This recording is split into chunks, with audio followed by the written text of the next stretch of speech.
Recent times have been real tough for kids. Schools have been a revolving door of being open and closed. Violence in schools is on the rise. Many kids are not okay, but clinical psychologist Adolph Brown, aka Doc Brown, is here to tell us how we can change all of that. Welcome to the show, Doc Brown. Hey, Doc. Thanks for having me. So, Doc, tell us, why are we seeing such an uptick in violence on school campuses? Youth has been described over time as storm and stress. And the storm comes about when we talk about young people having lack of self-control.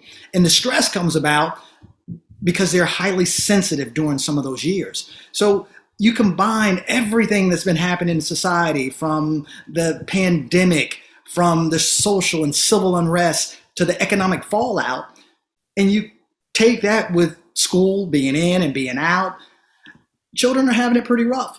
Coming out of the pandemics, our kids were the forgotten ones because going into it, we thought they were the least at risk, so they got the least amount of attention. Now we know the lack of socialization. Kids need it. They've got to have it. And without that, they don't know how to process the things that happen. They don't know how to cope with that frustration. So that frustration tolerance has hit rock bottom, and that's why we're seeing violence on the rise, because they just don't have a place to put it.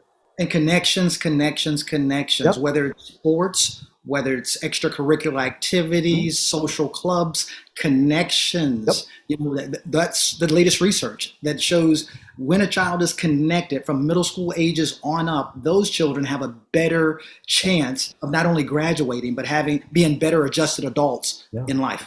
Doc Brown, parents have to help, and they want to help, but what can they do? It's a tough situation. Well, parents can help. That's good news, because we have to remember more is caught than is taught.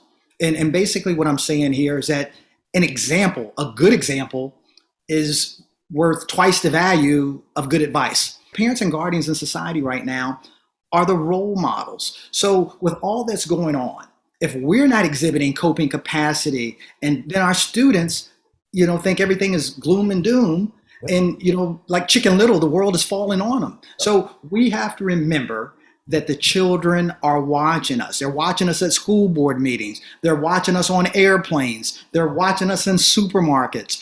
And if we normalize some of this maladaptive adult behavior that's being exhibited, then there's no wonder that our children are taking it in other places.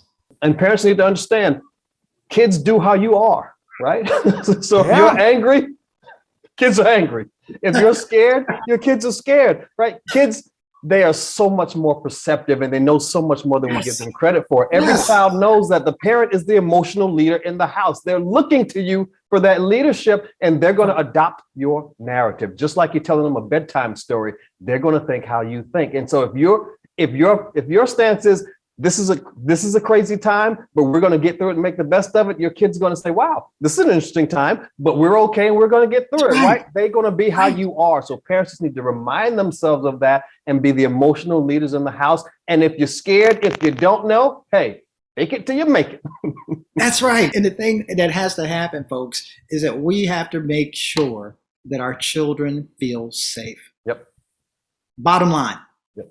Bottom line. Yep. Children want to know that they're safe. And how do we do that as adults? We give them consistency. We give them structure. We give them limits, and we give them boundaries. That's how we do that.